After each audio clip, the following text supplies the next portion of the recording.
Hola, muy buenos días y aquí estamos hasta la 1 del mediodía con toda la información, con lo más importante que ocurre en materia de seguridad social en la Argentina. Esta semana que está transcurriendo, el martes 18 de febrero, fue publicado en el Boletín Oficial el decreto 163 que establece cómo serán los aumentos en las jubilaciones, pensiones y asignaciones a partir de marzo, un aumento que va a estar vigente por un trimestre, marzo, abril y mayo, y que viene con un formato distinto a lo que venían acostumbrados los beneficiarios del Sistema Nacional desde el año 2009. Creo que hay que destacar algunos conceptos que por lo menos cuando leí el decreto los consideré importantes y que me gustaría reforzarlos o remarcarlos y mencionarlos en la apertura del programa. El decreto de los aumentos de marzo habla de garantizar las prestaciones del sistema de seguridad social, priorizando la atención de las familias que se encuentran en mayor vulnerabilidad. Hace referencia a la emergencia pública y justamente a través de esta emergencia, por esta emergencia se desprenden estos aumentos que se implementarán en forma trimestral y por decreto. Y además, un párrafo que también me pareció importante, que esta escala de aumentos se estableció bajo un criterio de razonabilidad y equilibrio. Es una tabla que establece aumentos a ver, como decimos, este es de alguna manera el equilibrio, lo que establece a menor ingreso, mayor porcentaje de aumento. A medida que el ingreso del jubilado va subiendo, va disminuyendo el porcentaje de aumento. Es por eso que hace días que venimos hablando de aumentos que van entre 12,96% para las jubilaciones mínimas y un 3,76% para las jubilaciones más altas. A ver, como para que lo entiendan inicialmente, el aumento es del 2,3% más una suma fija de 1.500 pesos para las 18,5 millones de prestaciones que tiene el sistema. Es decir, acá también tienen un capítulo aparte las asignaciones. Pero en concreto es el jubilado, el pensionado de la mínima, más las asignaciones familiares y sociales, para ellos, en número concreto implica un 12,96% de aumento, este 2,3% más la suma fija de 1.500. ¿Sí? Y va disminuyendo este porcentaje a medida que el ingreso va aumentando. Nosotros, ¿qué hicimos? Diseñamos un gráfico poniendo más que nada los beneficios de referencia, las jubilaciones y pensiones de referencia en una escala gradual de arriba para abajo en lo que tiene que ver con porcentajes. Les contamos entonces a partir de marzo, 1 de marzo, un aumento que va a regir por un trimestre, cómo son los aumentos de jubilaciones y asignaciones sociales y familiares. Las pensiones no contributivas, donde están pensionados por discapacidad, madres de 7 o más hijos, gente mayor de 70 años, a partir de marzo el valor será de 11.524 pesos. Esto implica un aumento del 17,5%. Pensión universal para el adulto mayor, 13.013 pesos. 15,6% de aumento. Jubilación mínima con aportes, 15.892 pesos, esto es lo que yo les decía, representa un aumento del 12,96%. Asignación universal por hijo y por embarazo, 3.102, un aumento del 12,96%. Jubilaciones medias con aportes, 30.144 pesos. esto implica un aumento del 8,5%, y jubilación máxima con aportes se va a 106.800 pesos, 3,76% de aumento. Y me quiero quedar en este gráfico. En un rato en la mesa vamos a estar debatiendo y analizando la diferencia de estos aumentos con lo que hubiera ocurrido de continuar la ley de movilidad vigente. Pero en la apertura del programa yo quiero hacer hincapié en otra cuestión, en otras cuestiones importantes que se desprenden del decreto. Ustedes observan este gráfico y ven que las pensiones no contributivas y la pensión universal para el adulto mayor van a tener en el mes de marzo un aumento levemente mayor a la jubilación mínima con aportes. Esto hay que destacarlo. ¿Por qué razón? Porque si hubiéramos seguido la línea de la ley de movilidad, las pensiones no contributivas tienen que representar, porque esto es por ley, esto lo dice una normativa, el 70% del haber mínimo vigente. Y en el caso de la pensión universal para el adulto mayor, el 80%. Si se hubiera seguido esa línea, los aumentos hubieran sido menores. Como se dio por este decreto un aumento levemente mayor, las pensiones no contributivas, la pensión universal para el adulto mayor, que son pensiones sociales, han quedado en los aumentos por arriba de la jubilación mínima con aportes. Asignación universal por hijo y por embarazo, también acá entran las asignaciones familiares. El piso va a ser de 3.102 pesos, el techo, perdón, con un piso de 649 pesos. A ver, ahora sí. Esto es la tendencia, lo que yo les decía que va a pasar con las pensiones no contributivas, las pensiones asistenciales que quedan con aumentos levemente arriba de la jubilación mínima con aportes. Esto va a ser un tema controversial. Y además, en esta última semana, que gracias a Dios se subsanó, hubo otro inconveniente que se desprende del decreto y que los tuvo como protagonistas a los veteranos de guerras que cobran pensiones nacionales. Hay un decreto que es el decreto 1357 del año 2004, que a través de este decreto se produjo el traspaso de las pensiones de veteranos de guerras a la Administración Nacional de Seguridad Social. A partir de ese traspaso, también por este decreto, se establece que el monto de pensión vitalicia siempre tiene que ser de 3 haberes mínimos vigentes, lo que significa que los veteranos de guerra, a partir de marzo, debían cobrar 47.676 pesos, que era el equivalente del haber mínimo que va a regir en marzo. Sin embargo, por el decreto, fue un error que se termina subsanando, al veterano de guerra se le da de aumento el 2,3% más la suma fija de 1.500, y cuando daba el total, este total implicaba 3.000 pesos menos de lo que le correspondía. Los veteranos de guerra, a través de la asociación que los representa, reclamaron ante la Administración Nacional de Seguridad Social y la medida se subsanó. Esto es importante destacarlo. Los veteranos de guerra en el mes de marzo no van a tener un aumento del 2,3% más los 1.500 de suma fija. Van a tener lo que corresponde por el decreto 1357 del año 2004, que establece 3 haberes mínimos vigentes al momento de implementarse este aumento, 47.676 pesos. Pero además, todavía falta respuestas a muchas cuestiones. Por ejemplo, ¿qué va a pasar con aquellos que son jubilados por moratoria y que todavía están pagando cuotas de moratoria, recordando que las cuotas de moratoria aumentaban y se incrementaban de acuerdo a los aumentos trimestrales de ley de movilidad? Bueno, ¿qué va a pasar al momento de la implementación del decreto? Y además, ¿qué va a pasar con aquellos jubilados y pensionados que renunciaron a la acción judicial para reclamar lo que les correspondía de haber jubilatorio y aceptaron el programa de reparación histórica? Hay gente que está cobrando por reparación histórica recomposiciones de haberes en forma trimestral, y esas cuotas, esos pagos también se incrementaban por movilidad jubilatoria trimestralmente. Bueno, no está la respuesta.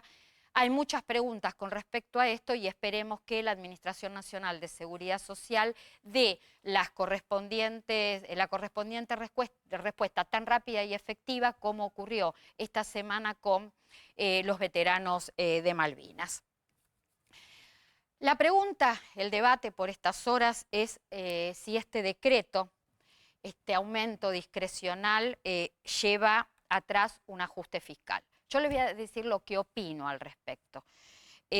No creo que sea un ajuste fiscal significativo.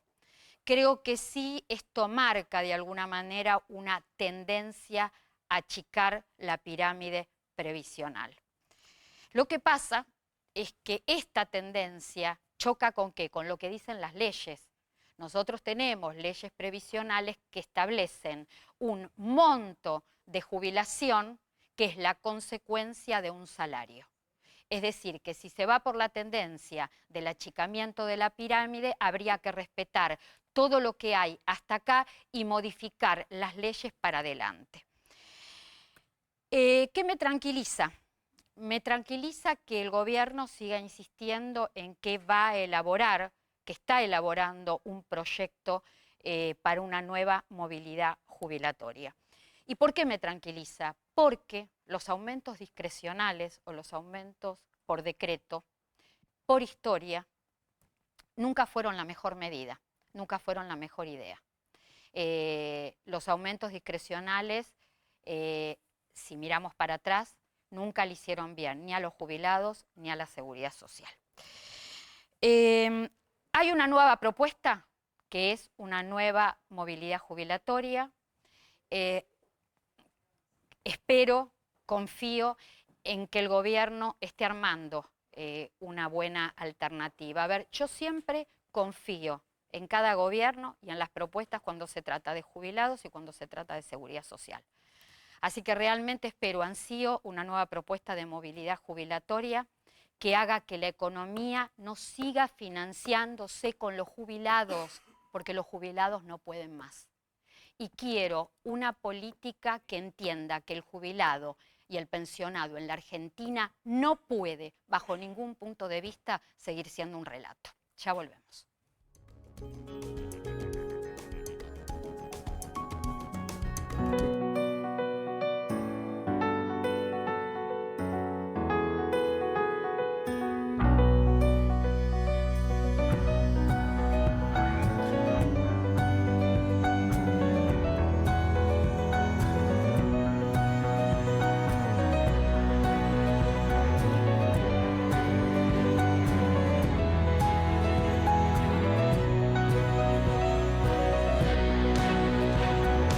Queremos que más gente se cuide.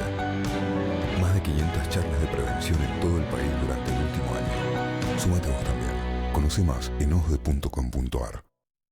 La red de farmacias es el sistema de salud más eficiente del país para que accedas a tus medicamentos y recibas información del servicio farmacéutico adecuado.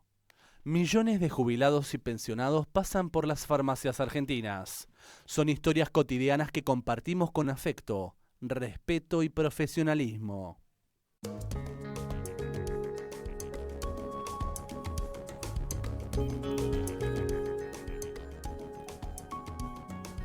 Bueno, comenzamos con una información que es esta mañana portal de todos los diarios, de prácticamente todos los medios, y tiene que ver con el reclamo colectivo que se presentó ayer en tribunales por parte de el titular de tercera edad de la Ciudad de Buenos Aires, Eugenio Semino, una semana de muchísimo trabajo que trajo como consecuencia un reclamo colectivo de 7.000 jubilados y pensionados. Vamos a decir que quien representa este reclamo es la persona de Eugenio Semino y obviamente forman parte de esta demanda colectiva como constitucionalista Andrés Gil Domínguez y como abogado previsionalista Adrián Trócoli.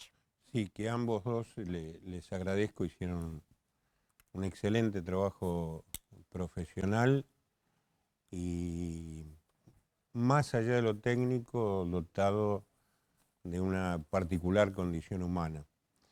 Yo, si me permitís, quiero un poco remontarme a la historia desde la Defensoría respecto a esto, porque las lluvias traen barros.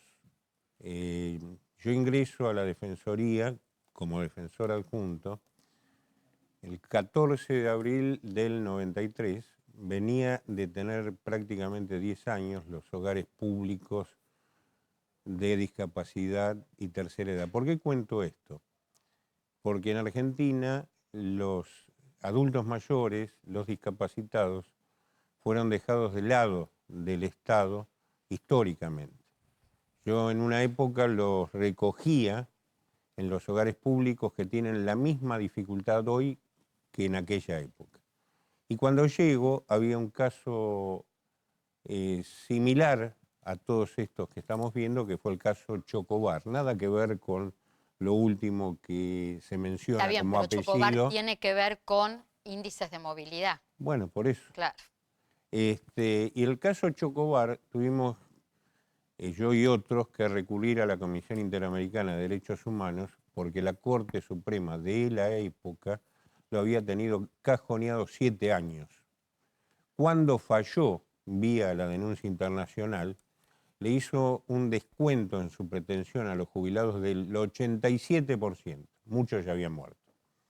Luego, obviamente, vino la privatización del sistema. Quien les habla, y desde la Defensoría, le hicimos, entre otras cosas, 18 denuncias penales a quien era el secretario de Seguridad Social, Walter Schultes, y al que todavía me suena particularmente llamarlo, porque sus leyes están vigentes, Domingo Felipe Cavallo, porque había roto con la ley de solidaridad, la ley 24.463 aún vigente, la solidaridad del sistema. ¿Ya estábamos ahí en qué año? ¿En el 93, 93, 94. En el 95 se hizo una quita de los aportes patronales, promedio del 10%, nunca volvieron a valor histórico. Es decir, siguiendo la línea que había generado en ese sentido el ministro de la dictadura, Alfredo Martínez Dios, que había quitado 15 puntos. Luego de esto, entramos ya en un periodo, después de ese tumultuoso negocio que hicieron los bancos con el Estado argentino a costa de los trabajadores argentinos y de los jubilables y jubilados, y voy a hacer lo más rápidamente posible la 2009. Ya llegamos previo, no, en el 2001, el gobierno de la Alianza le descuenta 13 puntos a los que ganaban más de 500 pesos. Eso también hicimos una demanda colectiva, se recuperó después de 2 años. Y llegamos a don Adolfo Badaro. Desde el 2002, enero del 2002 a diciembre del 2006, no hubo actualizaciones, se congelaron las de más de 1.000 pesos, se fueron aumentando las mínimas y se convirtió, con un proceso similar al que se plantea ahora, lo que era una pirámide en una meseta. 2 millones de jubilados quedaron anclados en esa situación, 500.000 cobraron por juicio, otros 500.000 con una quita significativa a partir de la reparación histórica, todavía hoy están cobrando con las dificultades que señalaba Clara. También hicimos una demanda colectiva, al día de hoy no lo resolvió la Corte y el millón de jubilados que no ganó o no cobró por uno u otro medio, ¿sabe qué? Están muertos. Ahora, Eugenio, y esto también lo sumo a Adrián Trócoli, esa demanda colectiva que se realiza justamente por fallo Badaro, ¿qué diferencia plantea con esta demanda colectiva? Porque, a ver, la justicia, la Corte Suprema de Justicia de la Nación, a este reclamo colectivo, Badaro nunca le dio respuesta. No. ¿Cuáles son sus expectativas a partir del día de ayer? Quiero la opinión de los dos. Es otra cosa y espero que haya una respuesta de otro tipo. que es la no respuesta. De las dos demandas, nosotros hicimos, para que no se cuestione la legitimación, presentamos 23.000 jubilados. ¿Saben qué pasó con esa demanda? Nada. La del defensor de la Nación, en ese momento, a quien le mando saludos, Eduardo Mondino, llegó por vía del amparo en el 2010 a la Corte, y la Corte al día de hoy, pero que no se hagan problemas los miembros de la Corte porque ya fallecieron los jubilados. Porque, y termino la síntesis. En el 2017, recién la Corte sacó un fallo, se le robó 7 puntos a los jubilados, y entre el Ahí 2018... se produjo, permitime, Eugenio, ahí se produjo un ajuste fiscal, aunque hay legisladores que hoy son oposición, que están diciendo no creemos que haya habido ajuste. Sí, con el cambio del año 2017 se produjo en el sector de los jubilados, con los jubilados, un ajuste fiscal de 100.000 millones de pesos. Si me Estoy permitís, haciendo Clara, la historia, dejadme los últimos 2 años, y lo dijimos en este programa durante los 2 años, le hicimos 5 exhortaciones al gobierno de turno, cada vez que presentábamos la canasta, y a todos los bloques opositores, cuando se perdía cuantía, se perdía poder adquisitivo. Perdieron 20 puntos. Sí, que no se recupera, Bueno, como yo digo siempre. ¿y por qué la demanda colectiva ahora? Porque toda esta historia y los versos que le hicieron a los jubilados el poder político durante toda la vida, llevó a un estado de postración al sector. Eso es lo que hay que revertir. La demanda tiene que ver no con si el 1% menos, el 2% más, sino con la regresión, la regresividad en los derechos de los jubilados, en la afectación de sus derechos humanos. El 1% más que lo discutan Adrián, quien tiene ganas, ¿no? Haceme un análisis de la situación del día de ayer, de lo que presentaron, pero más que nada de la expectativa, de la posibilidad que pueden tener estos 7.000 jubilados que forman parte del reclamo colectivo de una sentencia a su favor. aclaremos algunas cosas. Lo que dice Clara es cierto, hay 7.000 personas que fueron a la Defensoría y demás, pero la que se presenta es una jubilada que está afectada porque hay que demostrar el daño sin entrar en la cuestión técnica y aburrida, que a mí me divierte, pero me parece difícil de mostrarla divertida.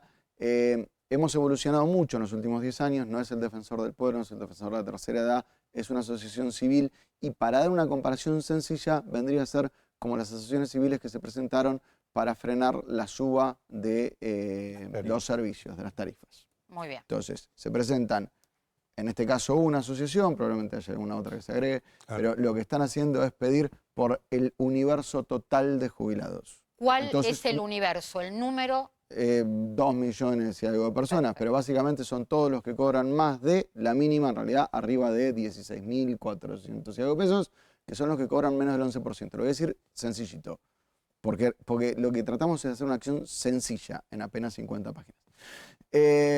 La acción es pura y exclusivamente para que en el mes de marzo nadie cobre menos del 11,56% de aumento. Nada más que esto. Está muy bien. Perdón, a ver. Quiero Sí. repetir esto, dejarlo bien claro. Es para todos, siempre y cuando la acción la tomen, la acepten, nos hagan lugar, es un problema, detalles menores, pero para cubrir a todos solo por este problemita minúsculo. Esto hay que reforzarlo. ¿Por qué razón? Porque esta demanda colectiva que presentaron en el día de ayer en tribunales no es que solicita o pide la inconstitucionalidad de la suspensión de la movilidad obligatoria. Ni siquiera de la ley. Ni siquiera de la ley, Mucho sino menos. puntualmente lo del decreto 163, el decreto del mes de marzo Porque y los aumentos del próximo precisamente trimestre. señalábamos que el eje es la regresividad de los derechos. Quien sufre en regresividad en sus derechos son los que tienen este gravamen, que son los jubilados ricos de 16.000 pesos para arriba. Los otros, como acrecen, están fuera de lo que es el ámbito. Es más, nos alegra que crezcan más, que tengan mejores sumas. Háblame Lo que de no las se puede hacer es expectativas. recortar. ¿Qué expectativas jurídicas puede haber en cuanto a respuesta para los que han demandado? Lo que ha pasado en estos 10 años, desde Alavi hasta ahora, un poco más, desde el primer fallo de la Corte que habla de acciones colectivas, ha sido, creo que el ejemplo de Mendoza, el caso de Riachuelo. La situación de las tarifas me parece lo más claro. Asociaciones civiles pueden, ONG, presentarse ante la justicia y pedir la cobertura de todo el país. Y acá me parece que yo quiero hacer decir dos cosas nada más. Una ya la dije, es muy chiquita el campo de acciones, es simplemente reclamar este 1, 3, 5, 7%, muy poco. Abarca a todos y tiene, o por lo menos yo me quedé contento con que el principal objetivo es que aquellas personas que no tienen acceso a la justicia, y lo voy a decir desde lo personal, que es el peor lugar de todos. Si a mí viene un cliente y me dice, quiero reclamar, cobro 18.000 pesos y me deben 100, 200, no tengo herramienta jurídica, porque yo puedo llevarlo, pero el costo judicial de esto, el honorario mínimo que se fija en la justicia son 18.000 pesos. Entonces, si a alguien le dan 100 pesos por mes, no me puede pagar los honorarios. Perfecto, yo puedo hacerlo con uno. Está bien. Dos Sos casos. un abogado con criterio, porque aparte no es solamente la plata que pierde el jubilado, la expectativa, la esperanza. Y yo creo es muy complicado ese tema. La contracara de la moneda, que un poco Clara está hablando algo de lo que hablamos en la semana, es que nosotros como abogados tenemos que ser sumamente responsables. Estamos en un momento como mínimo complejo. No necesito que la Corte lo haya dicho, pero la Corte dijo el año pasado en García que en épocas de crisis es cuanto más cuidado tenemos que tener con los sectores vulnerables. Entonces, nosotros como parte del engranaje judicial tenemos que ser sumamente responsables. Esta demanda cubre una partecita chiquita. Nosotros tenemos que evitar llenar tribunales de demandas superfluas.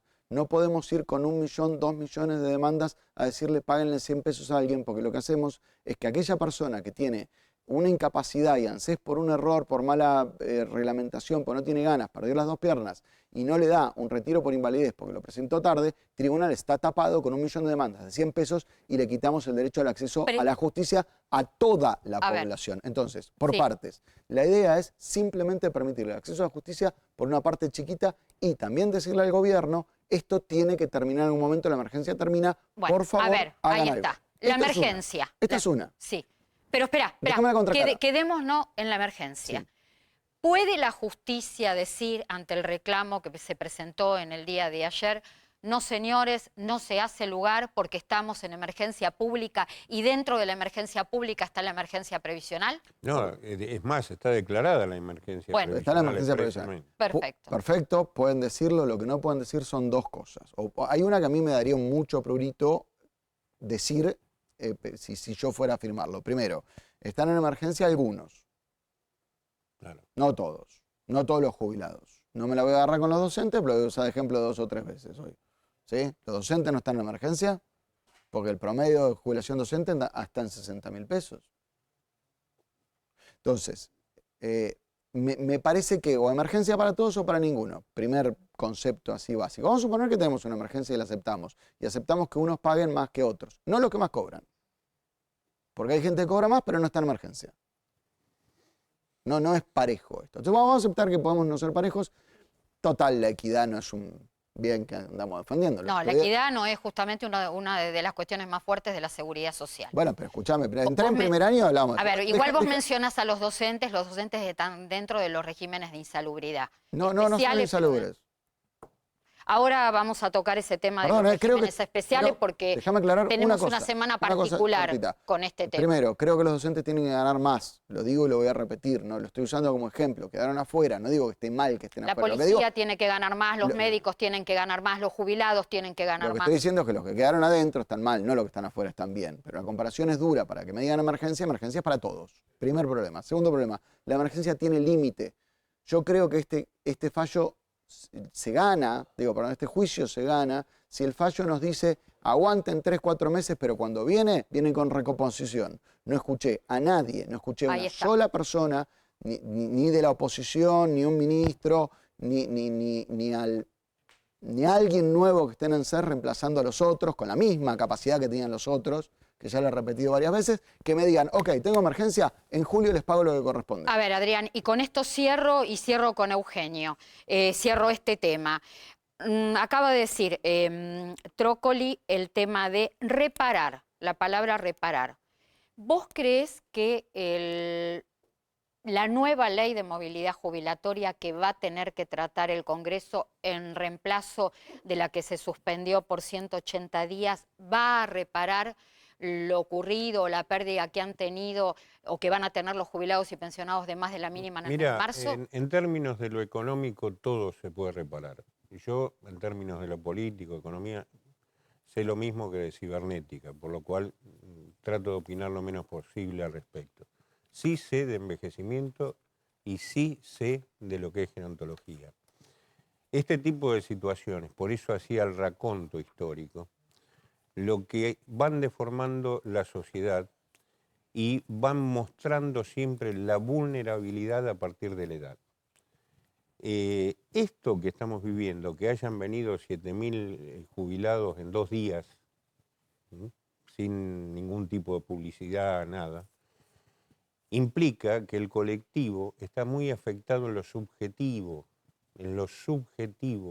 Entonces, no, lo que estamos hablando y lo que estamos planteando en la demanda, insisto, porque después, como todo se toma desde lo político y demás, yo lo que pido y lo que tratamos de hacer con esta demanda, defender la condición humana, defender los derechos humanos.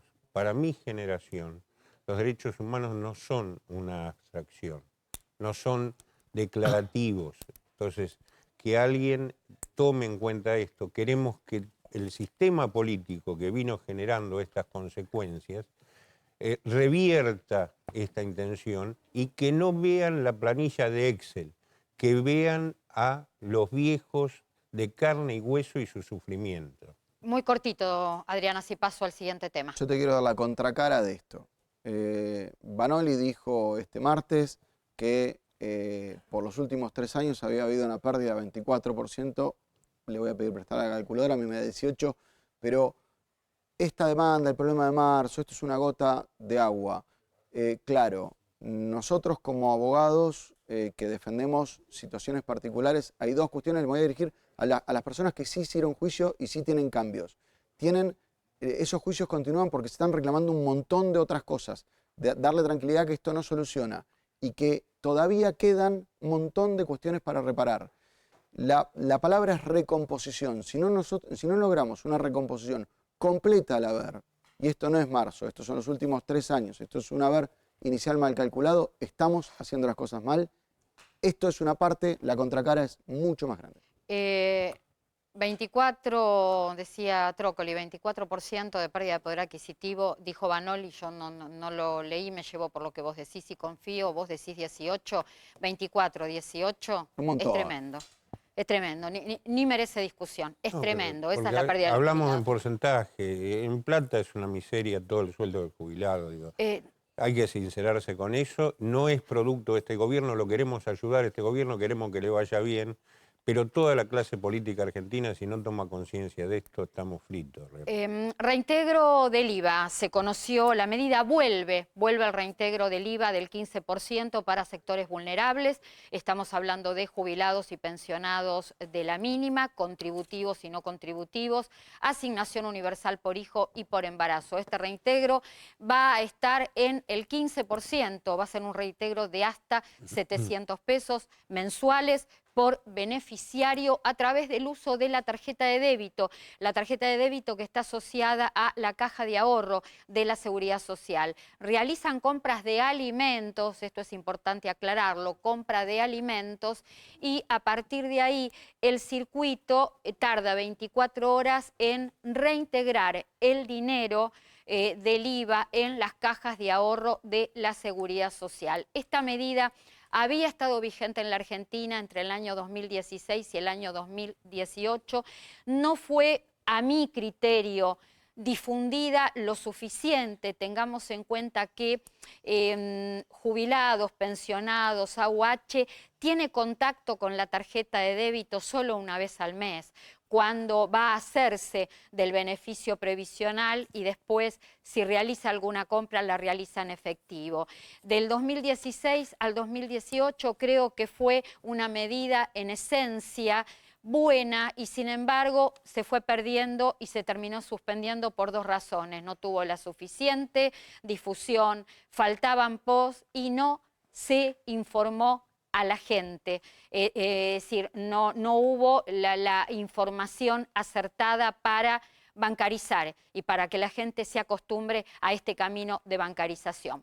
La cuestión es que la medida vuelve, no se va a financiar, esto es muy importante, con fondos participables, en ese momento fue del IVA, sino con presupuesto que determine la Secretaría de Hacienda. Esto quedó muy claro por parte de la AFIP, de la titular de AFIP, Mercedes Marcos del Pont, y vamos a contar, esto también es un dato importante, que esta medida va a permanecer vigente por 6 meses con la posibilidad de prorrogarse. Y por supuesto van a garantizar que la gente tenga toda la información necesaria para manejarse con más familiaridad. Un segundo, Sí. quiero dejar mi homenaje y mi saludo y acompañar a la familia de mi amigo Jorge Todesca, que bueno, nos ha dejado, pero también ha dejado un legado de profesionalidad, de honorabilidad, así que nada, quería recordar esto.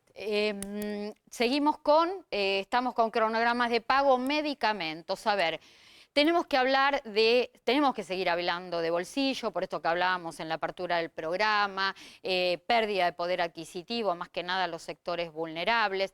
Bueno, uno de los acuerdos que está continuando, y por supuesto yo voy a preguntar a los que saben en cuanto al tema de la expectativa que tengo de que se siga prorrogando el congelamiento, los medicamentos que terminaron en un año 2019 muy complicados porque quedaron por arriba de la inflación. Los de venta libre, los bajo receta, bueno, el promedio quedó ahí por arriba de la inflación, a mi entender mucho injustificado. La cuestión es que el gobierno acordó con la industria una prórroga hasta el 29 de febrero en cuanto a congelamiento de precios. Está Isabel Reynoso, titular de la Confederación Farmacéutica Argentina. Se ha reintegrado, apareció descansado el doctor Jorge Farina y quiero hablar con ustedes de este tema.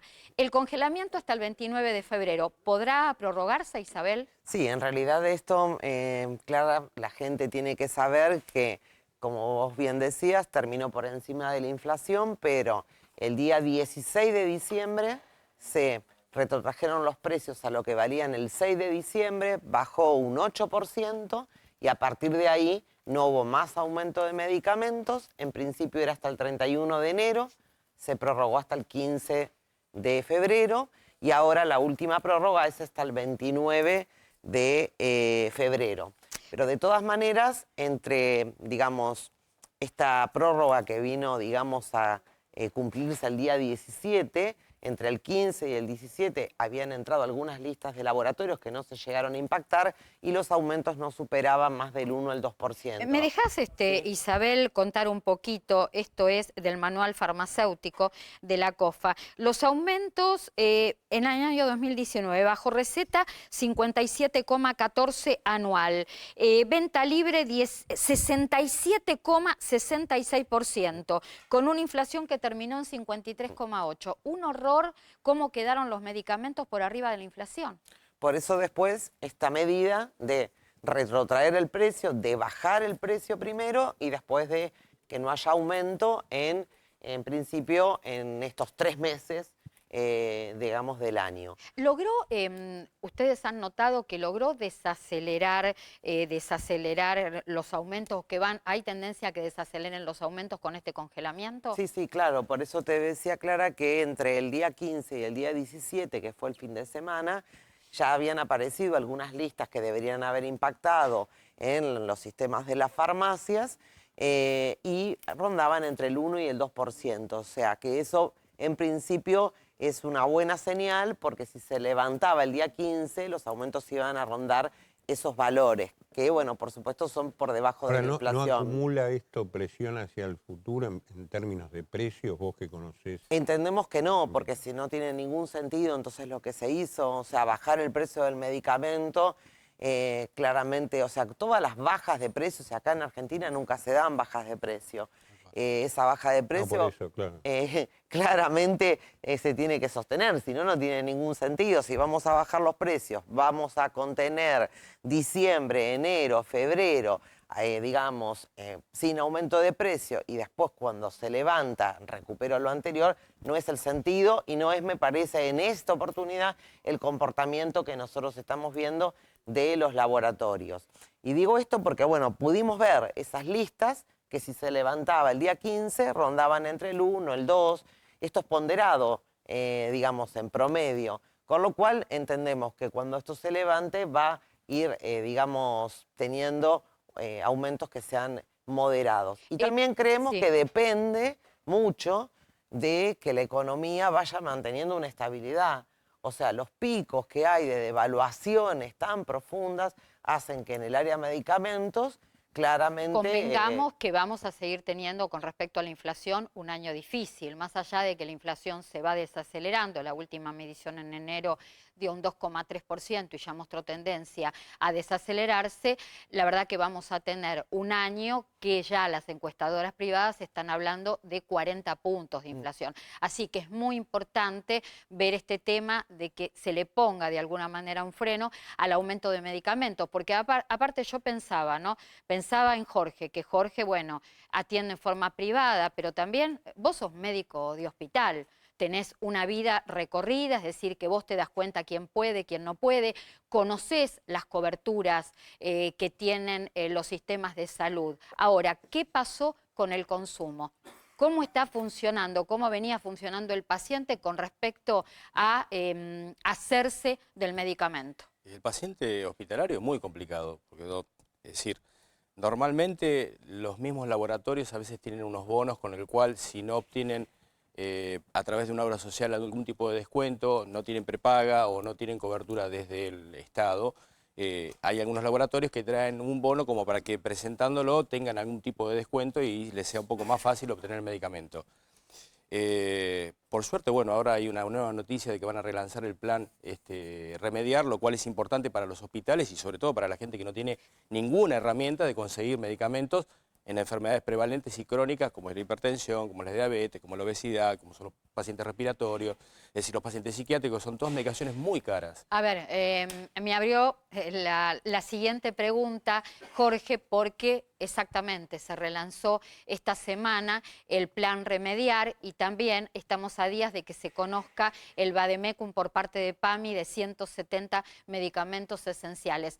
Hablemos de estos temas, Isabel, Jorge, el tema del plan Remediar. Hay unas placas que las vamos a ir mostrando que tienen que ver con números. Esto es muy importante y mientras tanto, contanos, Isabel, cómo se va a poner en práctica este programa nuevamente a través de la farmacia. Los medicamentos tienen un alcance para 15 millones de personas, que son sectores vulnerables. Este año se entregarían 180.000 botiquines en todo el país. ¿Las farmacias qué rol tienen en esto? No, claramente en las farmacias, nosotros lo hemos hablado con el ministro de Salud, nosotros entendemos que el medicamento tiene que ser manejado por profesionales competentes, pero en esta primera etapa el Ministerio de Salud decidió mandar los botiquines a las CAPS. ¿Qué es un botiquín? Perdona. Un botiquín está compuesto por medicamentos, en este caso un listado de 50 principios activos, para, digamos, abastecer a una determinada población.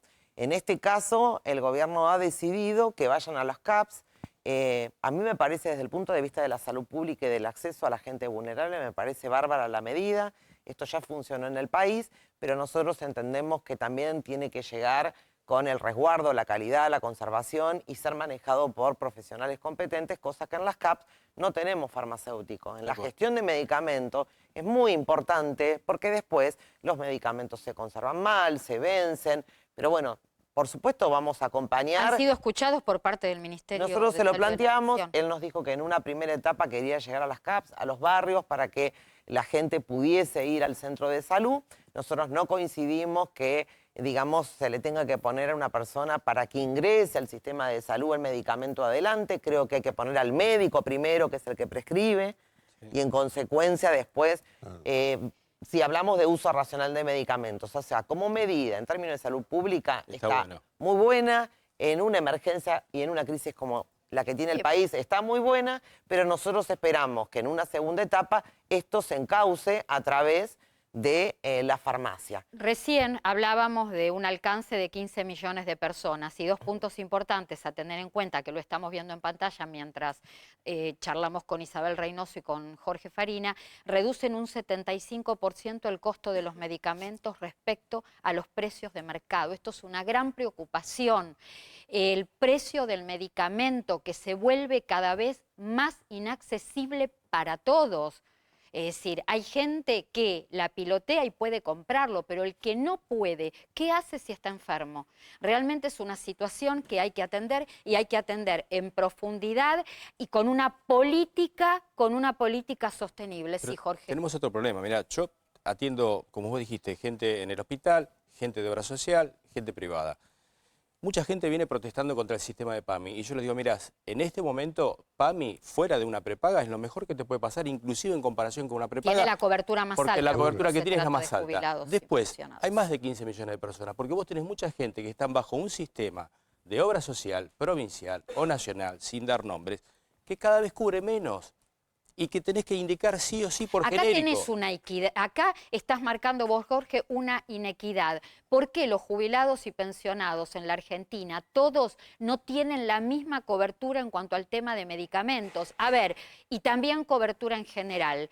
El que tiene mayor cobertura y mayor prestaciones es el afiliado del PAMI, el jubilado, el pensionado que es afiliado al PAMI. El resto no. Acá se produce una inequidad enorme que lleva años. Isabel, el Vademecum, este Vademecum que se anunció el día que se anunciaron los aumentos que van a regir a partir de marzo. Un Vademecum que va a provenir de la obra social más importante del país, el PAMI, con 5 millones de afiliados. Medicamentos esenciales. ¿Qué es medicamentos esenciales? ¿Principio activo?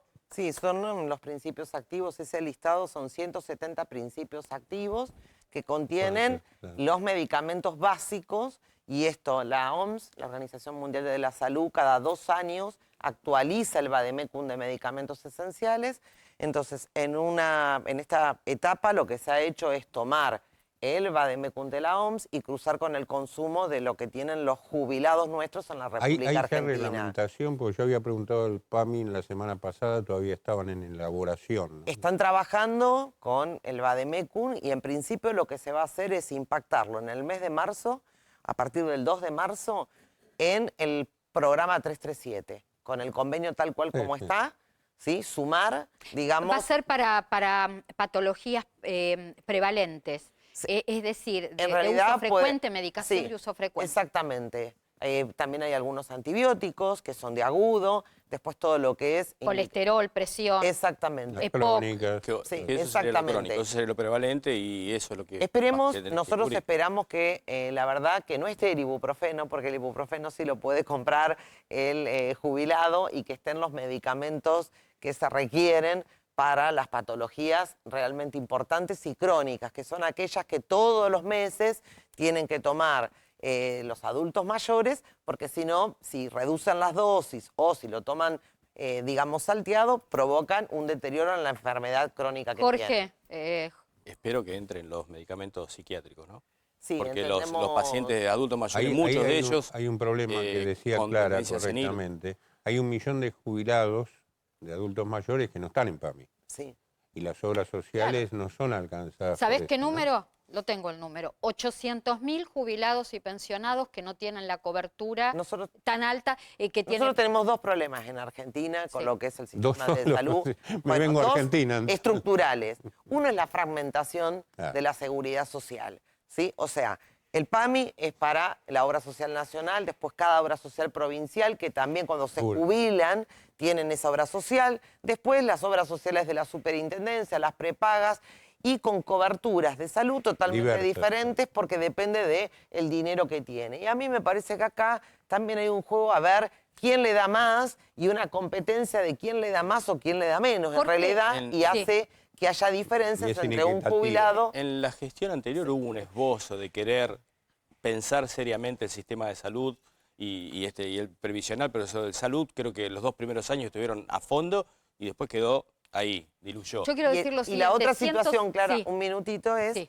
el tema de lo público a lo público, lo privado a lo privado. O sea, si acá nosotros no hacemos una Complemento, integración complementar. pública-privada, de esto no se sale, porque el recurso humano calificado está en el sector privado.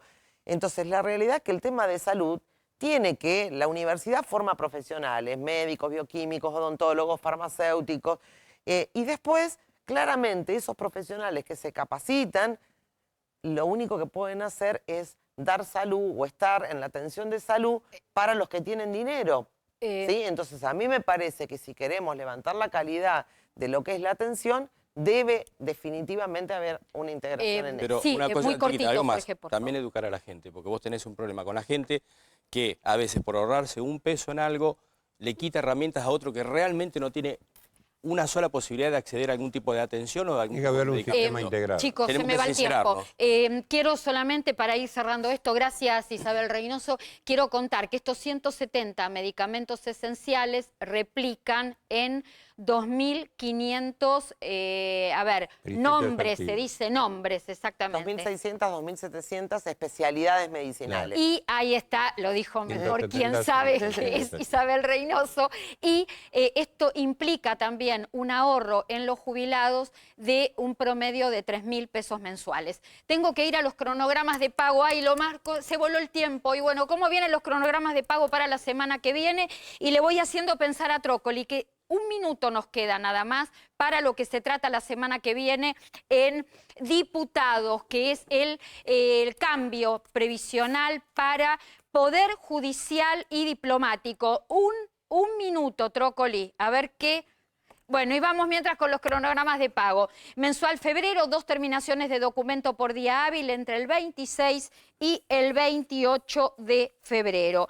¿Cómo siguen los cronogramas? Instituto de Previsión Social de la provincia de Buenos Aires, como lo están viendo en pantalla, el día 27 de febrero cobran todas las terminaciones de número de documento que tienen que ver con pensiones sociales, y además el resto de los beneficiarios que tengan documentos terminados en 0, 1, 2 y 3, y el día 28 documentos terminados entre 4 y 9. Recuerden que no hay entidades bancarias el lunes 24 y el martes 25 por feriado de carnaval. Y 2 fechas importantes: jubilados y pensionados nacionales tienen tiempo para percibir mensual febrero hasta el 9 de marzo. Instituto de Previsión Social de la provincia de Buenos Aires, 25 de marzo. Trócoli, todo tuyo, 1 minuto, medio minuto. Vamos, que tenemos que ir cerrando. 15 segundos. Voy a exagerar y voy a tomarme 1 minuto de silencio para la justicia. Mayores conectados, 40, diversidad Lo de dije- juegos lo dije en serio.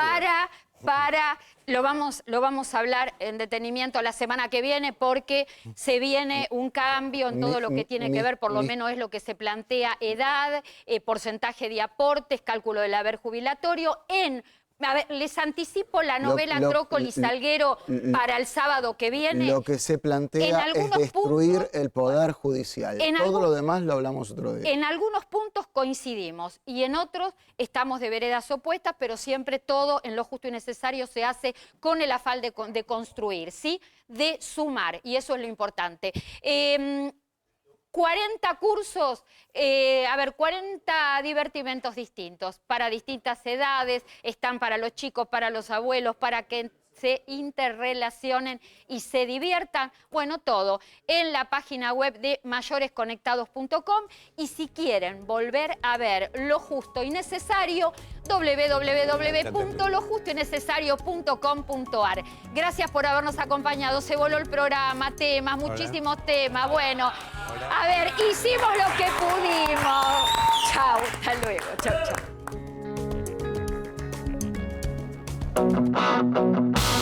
I know one thing or two about the shoes you wear when you go out. Tonight we're gonna have a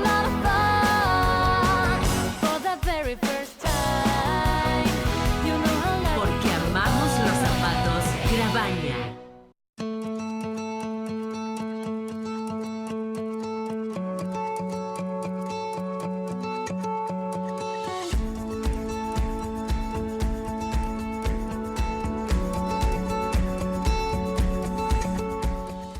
Vení a vivir el verano a la costa de Vicente López. Vení a vivir el deporte al aire libre, los shows y clases de yoga. Mirá todas las actividades gratis que tenemos para vos en vicentelopez.gov.ar.